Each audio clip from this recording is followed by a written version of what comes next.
welcome everybody to another edition of Mobile Service Monday. I am joined, as always, with Jeremy Stevens, Remote Operations Director of Bozard Ford Lincoln. And as you can see on the screen, we have a special guest with us today, Nolan. And Nolan, I should have asked how to pronounce your last name because as Foy, I mess them all up, but I'm going to go for it. Nolan Armpriester. That's correct, sir. Yes, oh, sir. man. A big win at the beginning of the show. Yeah, show's right over. Thanks for coming. Nolan joins us from Twin Pines Ford of Hamburg. And Nolan is the general manager coming up from the fixed operations side. So we like to see that. We like to see fixed ops getting their recognition in that GM seat. He was also at the top mobile service dealership and is now at this place rebuilding a mobile service fleet. And so we're going to have a great conversation today, and you're going to see from somebody who has run it at a super high level and is now jumping in with a totally new position and now building up a fleet again on how it gets done. So whether you're at 0 units right now or you're Jeremy Stevens size with 40 plus, you're going to learn here how to get it done the right way. So you're going to find out because no one's going to breeze right by me. I just got a feeling he knows how to do it, and he's going to take off running. And what I do, and Nolan probably agreed to me. And Dave, you've been talking about mobile service for quite a bit now. I love this community because, Nolan. I've learned a lot from Nolan on how to build the business, how to do that volume stuff. So I loved how this community just is open playbook. There's no secrets. You just find out it's just pretty much just go out and get it. Yeah, it's so cool. One of the really cool things in automotive, right, is we're all super competitive people, but we're also all willing to reach out and help each other. So yes. I'm not happy when I see his dealership above my name. I just want to put that out there. Likewise, Jeremy. Yeah, likewise. All right. Well, Nolan, welcome to the show, and we're looking forward to getting into this and digging out your knowledge and sharing it with the rest of the world. Absolutely. Thank you for having me. Right. Yeah. So kind of take us a trip where you were and where you're at now, as far as the new store, because I know it's like an excitement, but also, what the heck. Yes, I mean we started mobile service about 6 years ago. We were one of the earlier players, not quite as early as Bozard, obviously, but one of the earlier players in the space. And we started off with retail and just doing recalls at car lots, like a lot of dealerships will. But what I had found as we got into it was the real opportunity was in fleet and commercial. And that's how we really started building. At one point, we did have 33 vans on the road. We were running 3 shifts, and we were doing 24,000 appointments a year at our main store and 11,000 at our sister store for a total of 35,000 a year.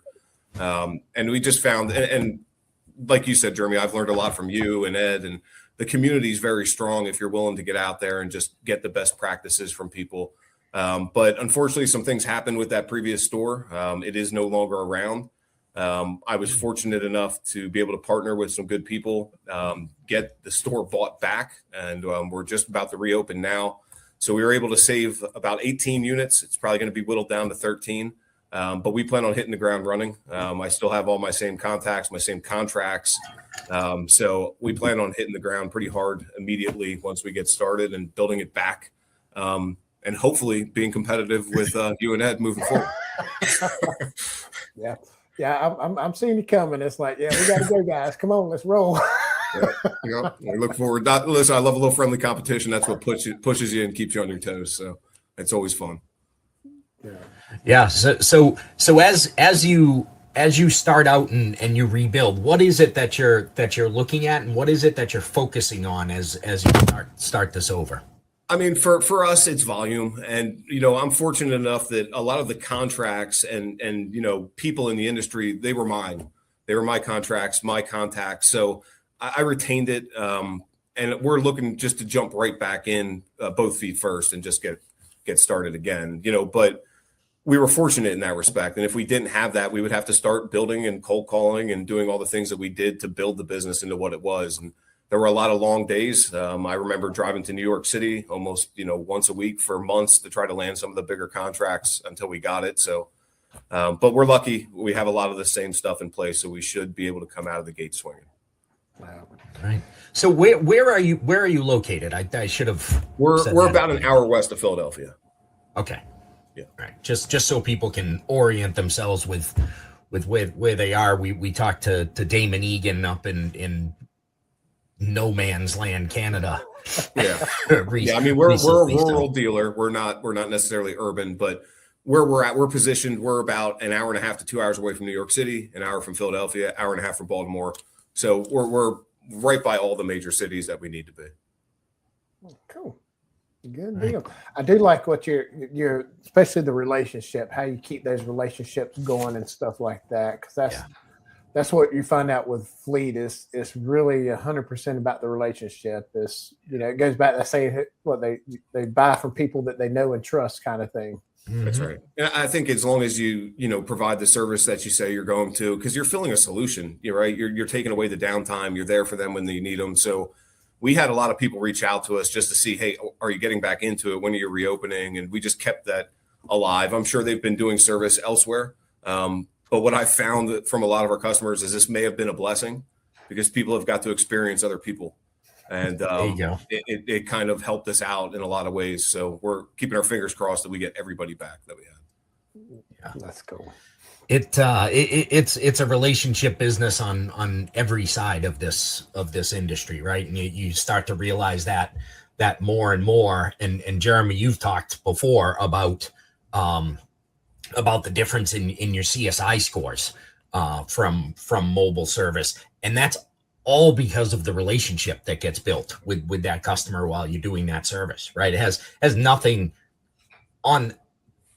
It has some to do with the service that you're doing, right? Obviously, if you drop a tire off their car after they drive it, it'll be a different story. But most of it is going to be because they had this great interaction with somebody, right? And that's the relationship side of everything. And you said when you start dealing with fleet, you've got usually that one person that you're dealing with, right, for all these vehicles.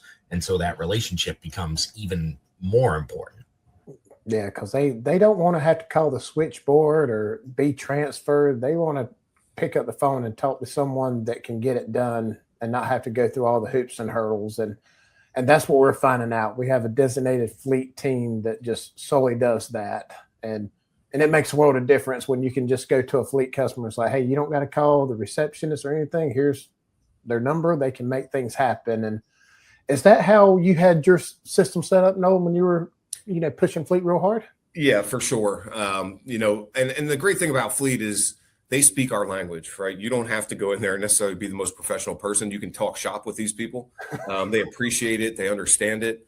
And again, just being able to have that contact that they can contact directly. They don't have to go through a receptionist or multiple people. We would always give our cell phone numbers directly to the fleet coordinators. That way they could reach out to us. And then, there's some software programs right now. Our fleet customers are able to log into our schedule on their own. They have their own login. They can pick their appointment, schedule it themselves, which has been huge too, because we were kind of stuck in them sending us the Excel spreadsheets of every unit that they feel needs service. And then, it's a crapshoot. So there's a lot of good stuff out there in the fleet world that can help you out for sure. I do like that. So with building relationships with fleet, I do like the shop talk that you can have with them. Yeah. I enjoy it as well. I mean, it's a nice switch from being, ultra professional with people. And in fact, that turns them off. If you go in there and you're trying to sell them, they don't want to hear that. They just want to hear how you're going to help them. And, the beautiful thing with fleet, and I tell everybody this, is nobody cares about the price. They just want to know when the car will be finished. All right. It's all about eliminating the downtime. So you don't have to go pitch them any special pricing. You just have to be honest and upfront about the timeline and a promised time with completing the vehicle. Yeah. And I found out if you just go and start talking trash right out the gate, it's like, listen, they love it. Great icebreaker. They love it. They absolutely love it. I actually took our fleet guy down to our local city today. And when we walked in, he was kind of taken back of how I greeted them and how they greeted me, because it's nothing but vulgarities, right? And that's just how that part of the industry, and it makes it enjoyable and different from the day to day, for sure. Yeah. With our conversations, those they don't need to be labeled explicit. You need to tell them whether there are any non-explicit words that are in the conversation. This is true. Yeah. My wife used to always ask me why I never swore at home, and I'm like, because I swear enough at work, I get it all out. It's all gone by the time I get home.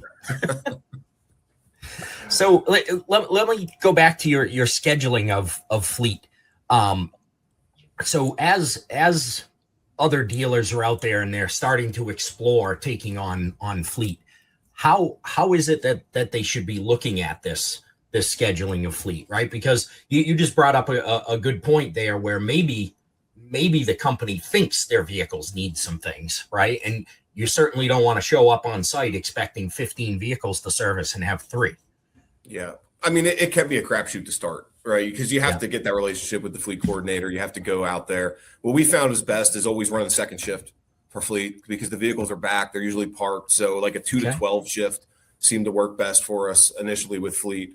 But it does take a little bit of time to get to know them, because they're going to make mistakes. They're going to tell you there's 4 units on this side of the building that need oil changes, and none of them do.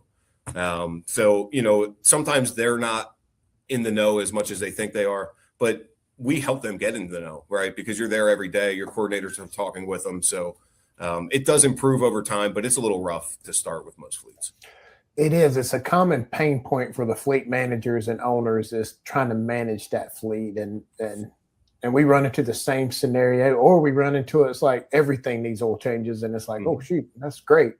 But it is an easy in, and I don't know what the other manufacturers, but Ford Telematics now, if they click that you're a preferred dealership, you could get access to a lot of that stuff. And man, that's a total game changer, where you can be their fleet manager to a certain extent with that. So some cool technology that's coming out to help with that. Yeah, we push telematics as hard as we can as well, because it just gives you visibility to their whole fleet. And then we can be proactive. Our coordinators reach out to them and tell them, hey, you have 5 units and need an oil change. And telematics does much more than just maintenance, right? It tells them a lot about their vehicles and gives them a deeper understanding of their fleet. So I'm a big proponent of Ford Telematics, or any type of tracking where it's going to help both them and us at the same time. Yeah. Now, are you still going to do retail mobile service also? Of course. I mean, I think retail, you have to offer retail because it's the convenience factor for our customers. That'll always be a portion, but to make volume and to make it very, really profitable, I can't go to one house and drive 20 minutes to the next house. You can, and it's a necessary evil in our business, because as you and I have talked about, Jeremy, nobody wants to come into a waiting area anymore, right? Nobody, the customer demographic gets younger and younger. Everybody wants everything remote and brought to them. So you have to offer it retail. But I do think the true opportunity, financially, is with commercial and fleet. Yeah, and there was some chatter. I don't know if that was on social media about, it's almost like mobile service is turning out. When I started in the dealership, we really didn't advertise to change oil, and we definitely didn't advertise to do tires. We didn't either. And now, we got the quick lane or the express lanes and stuff like that. And now they're saying the mobile service is that important now going forward. It's like, it's almost, you got to have it or you're going to get left behind, and you lose a lot of market share. I think you do. And I think mobile tires, that's a big thing right now. You see a lot of independent companies doing mobile tires. So, I mean, listen, you're moving the wheels, you're looking at the brakes, there's opportunity everywhere. So I think mobile tires is huge. And like I said, mobile maintenance and oil changes, while it may not be the most profitable, it is an offering to our customers, and it's based on convenience, right? And we've talked about this. It's doing business on their terms instead of our terms at this point. That's the way the industry is going to continue to go. Yeah. And as you said, it's giving you that chance, right? Ford was the one that originated the Around the Wheel program, right? Which was all about selling tires and getting the tire off the car. That mobile service gives you the opportunity to be there with that person. Even if it is an oil change that you're losing money on, you have the opportunity to A, continue to build that relationship with your customer, and B, hopefully discover some other things that you'll be able to do on their vehicle. Yeah, I agree. And I think, Jeremy, you and I talked about this just the other day, but it's so much more than just giving them the oil change, right? Because it is the relationship. And we all know that sales sells the first car, service sells the rest. And as long as we're continuing that relationship with them, they're going to come back to the store and purchase their next vehicle and just keep the cycle going from there. Yeah, it does. Because we were talking, actually, you and I were on another video thing, and we were talking about the home service business. I think we've talked about several times on the show where someone comes, works on your house, and you can talk to the technician and stuff and get that direct. And that's one thing that we, at the dealership have, we kind of like put the technicians in a box because we don't want the customer seeing that we may have to use a hammer or something to break something loose on their car. Right. But now it's just this full transparency, and that relationship is pretty cool. And you've probably experienced this in yours where the customer wants that technician back. They don't want somebody else at their house. They know them by name and stuff because now they're their mechanic. Right. They know them by name. Yeah, 100%. And I know you studied, the that industry, right? Like plumbing and HVAC and how they do it. And we did too. And that's where we started offering mobile subscriptions to people, right? Just like plumbing or HVAC, pay for the service up front. You don't have to worry about it. We come out to you, you lock in your prices. And I feel like that goes well, and especially well on the fleet side. It's big. Yeah. All right. So let me go back to the customer side of this again. Obviously there's a lot of talk right now about having mobile service and that being the way of the future of dealerships, right? That customers don't want to come into the dealership and see us, and even sales are moving online, right? We had Amazon jumping into the certified used business and selling new Hyundais online. What does that mean for us in fixed ops if it's difficult financially to make mobile service work? What does that start to look like in the future when more and more people want that to happen?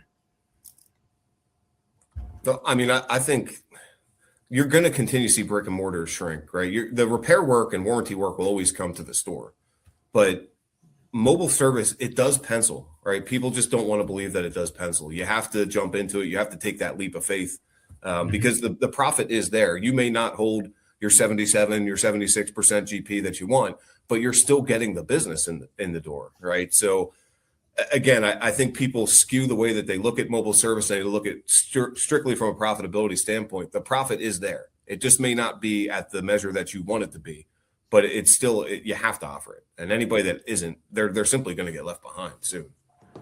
So I think that gross profit conversation is a big conversation that needs to happen, right? Because in the dealership world, we're an outsider of other retail businesses. They don't hold the kind of gross profit that we hold in a brick and mortar retail store, right? They usually operate on a much lower gross profit margin. And that's more what mobile service is leaning to. And we need to understand how to operate that way. I couldn't agree with that more. I mean, I think even if you look at new and used car sales, you're at 5 and 12%, right? And everybody's okay with that. Right. But in service, we have to hold 76, 77, 78% GP for it to work. And I just think that, look, it'd be great if we could hold that in mobile service. And you can on the commercial side, but on the retail side, it's not a reality, and you have to be okay with that. Because if that's all you're focused on, you're going to lose that business either now or later. Yeah, it's one of those things. It's like if it's making money, who cares what the percentage is? If you're comfortable with the net of what you're producing, then go out there and hit it. But that is hard when I look at my mobile percentages. I was like, oh my gosh. But then it's like, okay, this is a different animal. It's travel time. There's a lot of other variables in it. So it's almost like you got to take your dealership hat off when you start dialing into this stuff. Yeah. And there's a lot of We're so and there's a lot of other ancillary profits that come from that, right? That we're not measuring, right? Like Jeremy, how many times have your mobile techs gone to a house and got another vehicle to service in there, right? Or got a person to trade their GM in for a Ford, right? Because they wanted to use your mobile service, right? And that doesn't show on a balance sheet anywhere. Yeah. Definitely, the advertising is huge because when they come in the service drive, you're only really focusing on that one customer. But here in Florida, there's a lot of kind of nosy neighbors that are going to stand out in their front yard and they just want to have a conversation, ask what you're doing, and the next thing you know, you have them and you got the other neighbors, and next thing you know, you're at the neighborhood party.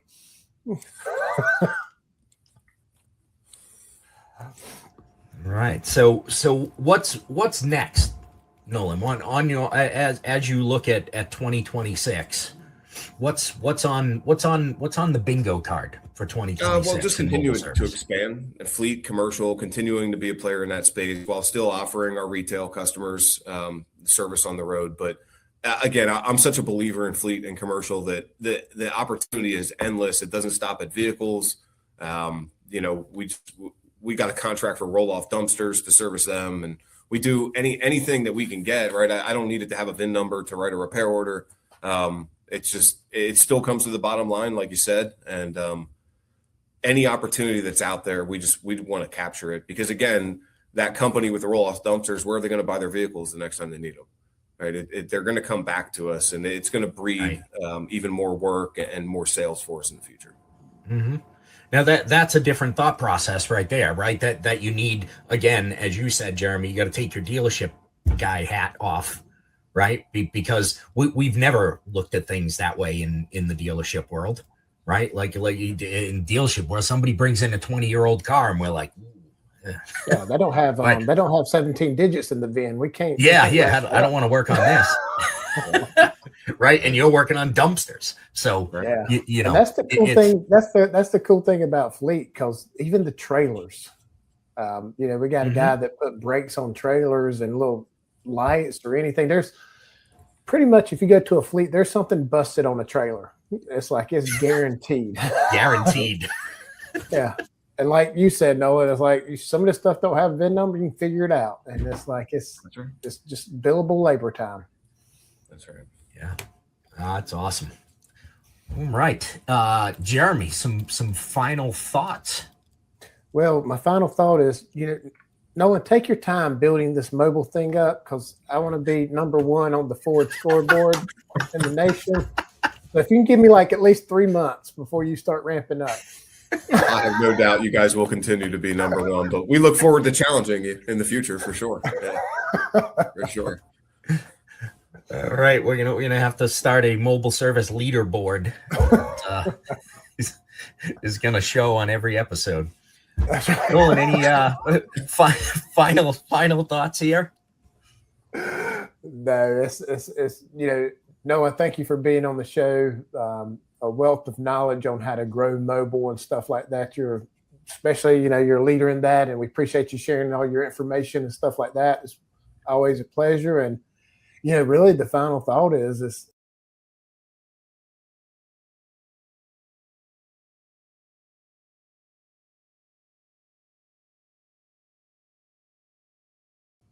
agreed. Thank you guys for having me. Really appreciate it, and just grateful to talk mobile service and fixed ops in general.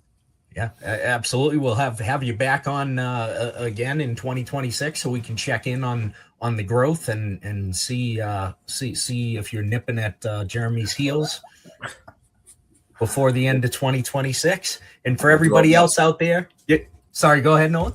No, I said we'll do our best for sure. I'm sure you will.